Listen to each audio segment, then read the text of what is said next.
U.S. Farmers and Ranchers in Action would like to recognize the sponsors of the 2020 Honor the Harvest Forum. Welcome to the U.S. Farmers and Ranchers in Action weekly video podcast for Wednesday, September 9th, 2020. I'm your host, Phil Lempert, and today it's all about biodiesel, the who, the what, and the why. The who are my guests, a retailer, a farmer, and an engineer-attorney combo. My guests today are Nathaniel Doddridge, Greg Anderson, and Floyd Vergara. Greg Anderson has been farming near Newman Grove, Nebraska since 1977. His farm includes land that his great-great-great-grandfather homesteaded in 1873.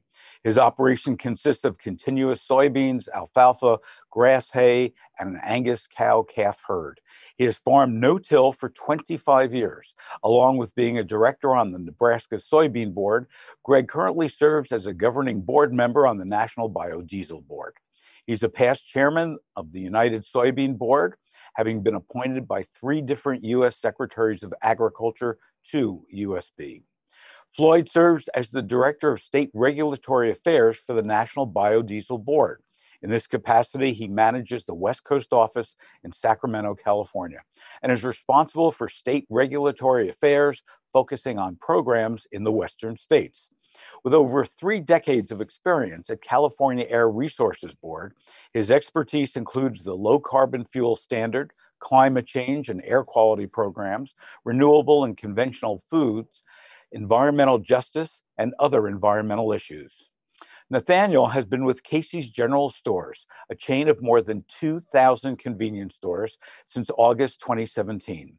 He's the Vice President of Fuels, where he leads the strategy and execution for all facets of fuel. Prior to Casey's, he held several leadership positions across fuel and operations at Murphy, USA. Greg, Floyd, and Nathaniel, welcome to Farm Food Facts. Yeah, thanks for having me. Yeah, absolutely. So Floyd, as an engineer and an attorney, give me a quick overview of what biodiesel really is, where it's produced, and touch on the main feedstock and what that is. Okay. Well, as an engineer and a lawyer, I think that's very challenging to give a quick overview. I'll give it a good old college try. So, okay. In terms of Biodiesel 101, simply put, biodiesel is a renewable, sustainable replacement for petrodiesel that checks off a lot of different boxes. Besides being renewable, biodiesel is a high-performing, low-carbon, cleaner-burning replacement for petroleum diesel, and that can be used in existing engines without modification. This is why NBB's motto is better, cleaner now. It reflects all of those different qualities. How is it made? It's made from an increasingly diverse variety of vegetable and animal fats and oils, including U.S. soybeans, which continues to serve as the primary feedstock for U.S. production. Biodiesel is the nation's first and only domestically produced EPA-designated advanced biofuel. And it's available now with commercial scale production and using the infrastructure that's currently nationwide for refueling diesel trucks. It's made by taking animal fats, used cooking oil, or vegetable oil like soybean, and putting it through a chemical process. I don't want to get too nerdy here, but it's a chemical process called transesterification.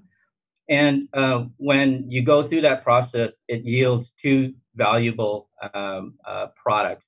One is the biodiesel itself in the form of methyl esters. And if you've never seen it before, it looks like this. As far as the diesel engine is concerned, it sees this fuel and it thinks, oh, okay, this is a fuel I could use. No different. It performs just like regular diesel.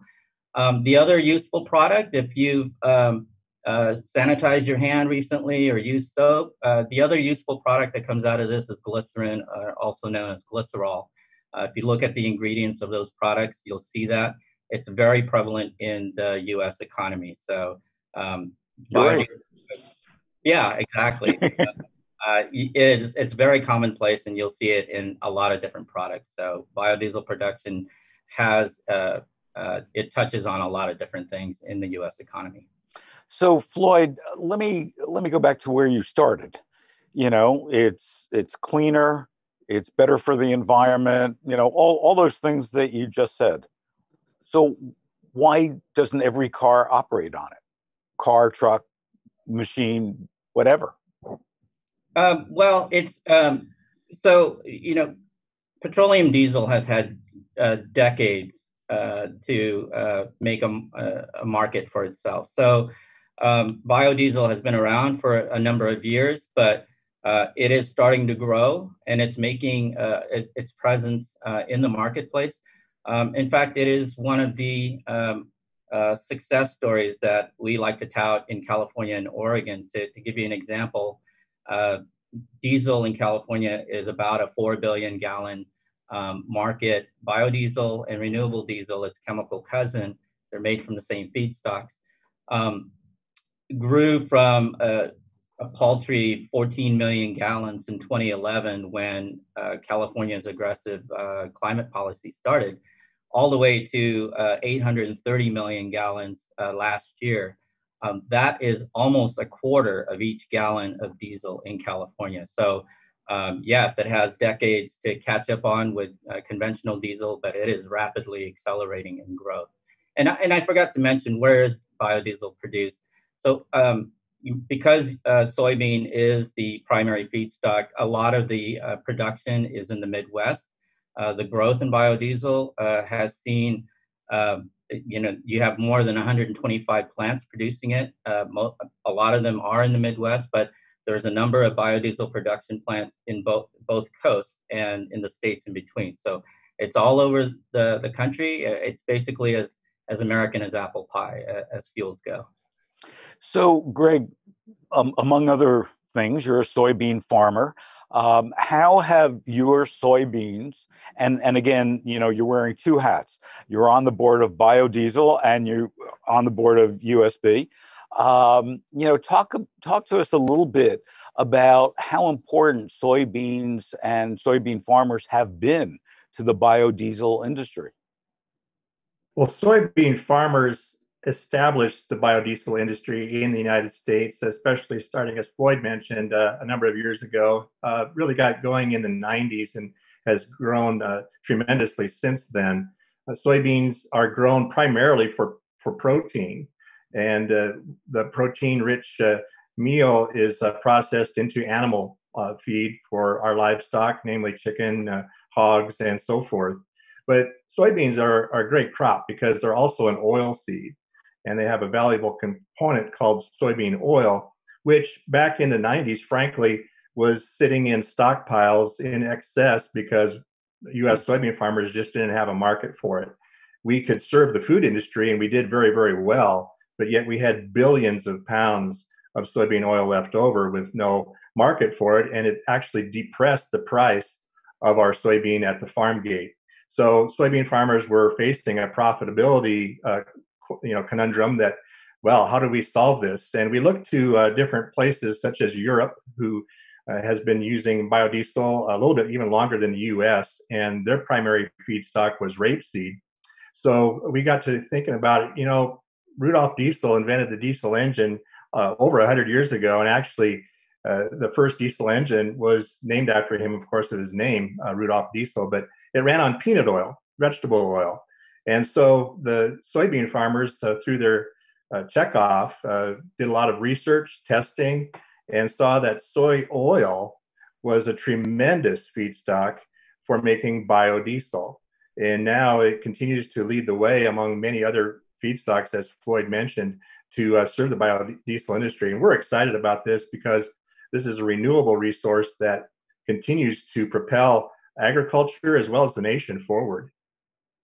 Sure. So I'm learning things from everybody, and Nathaniel, I'm sure I'm going to learn from you too.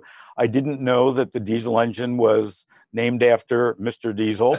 I also am a bit surprised that there were just so many overstocks of soybean oil with all the foods that we make that contain, soybean and soybean oil. It was shocking to me to hear that. that there was, and good for you guys, in figuring that out and doing that research. So Nathaniel, you are probably the closest to the consumer, with the stores, with the gas stations that you guys have. I think it's in 16 states now. What are you hearing from consumers about biodiesel, if anything? Yeah, so I'll first answer, and you'll probably respond saying, "Why are you on this?" But we're not hearing a whole lot, and I think that's good, right? That's good for our industry. When you think about what Floyd talked about the access to biodiesel, it's becoming more the norm, right? And so, unfortunately for us, over the last 10 years, we had some consumers who weren't too excited about biodiesel, right? But over the last 3 years, we've added biodiesel at over 1,000 locations. And so if you look at where we're at, to Floyd's point, we match up really well with the supply chain for biodiesel. And so it makes natural sense for us to sell it, to offer it. And again, the good news for us is the consumer is not saying a whole lot. If anything, it's our local farmer, like Greg, who is saying, "Hey, why aren't you selling bio? Why aren't you selling bio?" And so finally, we're on the map in our back door by offering more and more biodiesel at our locations. Why do you think that consumers aren't asking about it? Is it because they just don't understand it? They don't know what biodiesel fuel means, or is it just something that we don't want consumers to know about because then they're going to not understand it and add more confusion? No, that's a very good question. We ask that across our entire business, right? As we think about our category, and just think about us as consumers, right? We're a little bit more privy to what's the molecule and what's the chemistry going on with the fuel that we're putting in our cars. But I think it goes back to, at the end of the day, the consumer, as long as it works, it's affordable, and it doesn't wreck their depending on what part of the country you're in, is that their number one investment that they make every day is at their house or their car, right? Normally it's one or the other. And so as long as that diesel truck is still running and it's cheap and it's affordable, I think at the end of the day, they're okay, right? They don't care if that is biodiesel, whether that's diesel, whether that's, fairy magic dust, right? They want to make sure that if it works with their vehicle, that's all they care about. And I want to ask all three of you the same question. With the increased interest, especially because of the pandemic, in climate change, in everything that's going around the world now, and everybody being more concerned about sustainability, and having this wake-up call that says, "Hey, something, we've got a problem here, and we all need to chime in." Do you feel that biodiesel is going to become even more important to consumers, that they are going to start asking questions, that it, in California, it's 25%, Floyd, is it going to become 50% over the next year as a result of this? Why don't you get us started? Okay, I'd love to. 50%, I think would be a bit ambitious, but we do see a substantial growth for both biodiesel and renewable diesel. And, as you asked earlier, why aren't people using this now? And I alluded to the fact that conventional diesel has had, decades to be there. What's really driving it, the growth in these renewable fuels, is, as you said, the concern about climate change. In California and Oregon and a growing number of states, they're looking at aggressive climate programs. And in most of these states, transportation and transportation fuel is the number one source of their greenhouse gas emissions. So it is a high priority for these states. We recognize it as a principal driver for these climate policies that are going forward. So that translates into programs that send a strong market signal to producers and farmers and the folks who are consuming these fuels, because biodiesel is the lowest carbon intensity fuel. It's got the lowest carbon footprint of the liquid fuels out there. So it has to play a significant role in these programs, and it has played a significant role, on the West Coast, and we see that playing a significant role moving forward in other states. Just to give you an example, in terms of the programs in California, which is called the Low Carbon Fuel Standard, biodiesel and renewable diesel have grown from a couple of percent of the carbon reductions in those programs all the way to nearly half, about 40, 45, 46% of the total reductions in those programs. So as you can see, and in California and the West Coast, a lot of that is driven by the heavy duty sector. So it's important to get those reductions, and biodiesel is serving a great role in meeting those, helping the states meet those objectives. Moving forward, there have been studies that have been put out there. UC Davis put out a study that suggests, I mentioned nearly a quarter of each gallon is comprised of biodiesel and renewable diesel. UC Davis did a study that suggests that needs to increase to 60 to 80% by 2030 in order for California to meet its climate targets. So that gives you an idea. And other states are looking very closely at what California and Oregon are doing. There's Washington, Colorado, other states are looking at investigating those types of policies. So we see robust growth in the decades to come. Nathaniel, what do you think? Are your shoppers, getting more concerned about sustainability and the environment? And is that going to lead to a stronger biodiesel future? Yeah, I think if anything, I think it helps, right? I don't know if there's a staunch shift across our footprint, but I think any message around sustainability, whether it's our lighting at our stores to the fuel that's going in the car, I think that always helps, right? There's obviously been a very strong shift around sustainability, and I don't think that's going away anytime soon. So we have to play into that. I think we have to be very open with our customer base. We have to educate, because again, it goes back to some of the original answers was people don't really care about the chemistry, but maybe they do now, right? And so how do we bridge that gap, and how do we, I would say, somewhat dumb it down to where, that everyday consumer can show up and say, this is good for not only my vehicle because it's affordable, my vehicle runs well off of, but it's also good for the environment, both near term and long term. So yeah, I think our customer wants it, whether it's how we make our pizza to how we fuel our vehicles. There's always that opportunity to tell our message, specifically around sustainability. And Greg? When I began my farming career over 30 years ago, I had no idea that I would be in the clean air business. But I'm proud to say I am. Farmers are known to provide food, fiber, and fuel now with biodiesel, and now also clean air. I'm just amazed at the reduction of greenhouse gases that biodiesel offers, and the emissions coming out of any of my diesel powered machinery and equipment is just minimized greatly because of biodiesel. I think of cities such as the West Coast, Los Angeles, or even in Denver that have inversion problems. You use biodiesel in a great way there, and you can really clean up that air. And I wish everybody in America could enjoy the clean air that we have here where I live in Nebraska. And we're going to get there. We're going to get there, and biodiesel is definitely a part of that solution.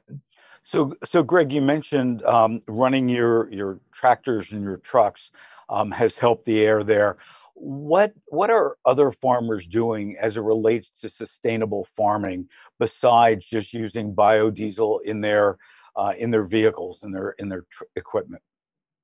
Well, biodiesel and agricultural, the economy, agricultural, crops and growing different crops such as soybeans, corn, wheat, and so forth, really are the flagship messages for sustainability here in America and into the next century, because of the fact that I'm just thinking of it here as I go to harvest soybeans, where I'll be running my combine, harvesting soybeans, taking in this year's crop. And my combine is powered by biodiesel made from soybean oil. it's like full circle. I'm harvesting an oilseed crop that will be processed into biodiesel, but my combine is running on biodiesel. And that's about the best sustainability message I can think of. Not only am I harvesting a crop to feed my combine, I'm harvesting my crop to feed the world, as well as commercial outlets such as Nathaniel's referring to with his company, and just all across America. So I'm using other practices such as no-till. I think of the crop where I look out during the summer, that soybean crop is growing. It's green. It's telling me it's renewable. It has so much potential. It's taking in free sunshine, sunlight, converting that into sugars and starches to make that crop. And then when I harvest it, wow, what a sustainability message that it brings. So keeping that carbon in the soil, not releasing it into the atmosphere. Actually, plants take in carbon dioxide, release oxygen. So it's like having, millions of trees. We're having millions and millions of soybean plants out there doing its thing to help our environment. So when I hear the three of you discuss this, and especially Greg, what you just described as a very, for lack of a better word, holistic, system when it comes to soybeans, how can we get this message out to consumers? I mean, just describing, Greg, what you're doing in growing it, using it, feeding the world, and so on. I mean, this is a very, very powerful message that we need to get out to consumers. I mean, obviously putting signs up in Casey's stores and at the gas pump helps, but how can we communicate this effectively so people get it? Anybody want to take it? Yeah, I'll jump in. I think you're right. I think it's at the store, but I think we have to look broader than that. I think we have to look to, a lot of the folks that are buying their equipment or they're buying their vehicles, they rely on the dealerships that they're buying from to educate them about what's good, right? And I think there's definitely a very broad partnership that we have to get to, because, if it's just me or it's just the farmer, I think you run into the fact of, well, it's only good for them because it's financially good for them, right? So I think we have to combat that message, and we have to make this very broad. And I think we have to be very careful and very focused on making sure that the message is aligned across all of those avenues, because it does get muddy, right? It's a very complex, from the production to the time it goes into the vehicle. It's very complex, and we have to be very careful that the message doesn't get diluted or doesn't get confusing along the way. So Greg, Floyd talked about the growth, the enormous growth that, it needs to be 60 to 80%. When you hear that as a soybean farmer, are you going to be able to do that? Will soybean farmers across the nation have that potential to grow that kind of quantity that the industry obviously needs? Yes, we will, without a doubt. I'm convinced of that. In fact, just last year, the biodiesel industry used about 8 billion pounds of soybean oil in biodiesel production just from soy. Now, we'll be using other feedstocks such as used cooking oil, animal fats, even canola oil, corn oil, and a host of feedstocks that are yet even being developed. So this is exciting. But the soybean oil market will continue to be the primary feedstock for biodiesel for many, many years to come. On an annual basis, the United States produces over 20 billion pounds of soybean oil. Not right now, we're using about 1/3 of the domestic crush goes into biodiesel, and that can fluctuate a little bit with market opportunities and needs of the country where they're located logistically.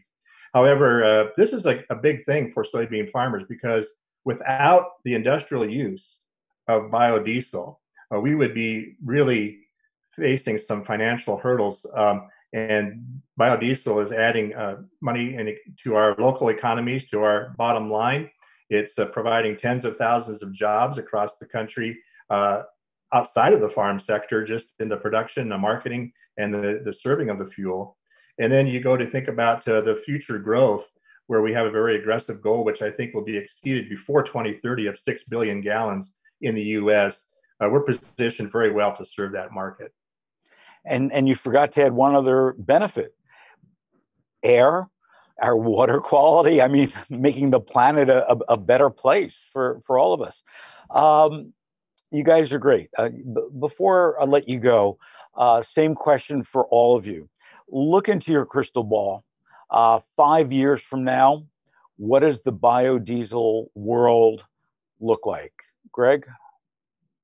Biodiesel world looks great simply because of the demand on both coasts. The East Coast for a product that we haven't talked about yet is blending biodiesel in with heating oil to heat millions of homes and businesses using soybean oil as a primary feedstock there. The West Coast, driven by carbon reduction policies and just demand, as well as the Midwest, agriculture has a big pocket to fill yet, even using more biodiesel. So with that, 5 years from now, I'm looking at a bright future.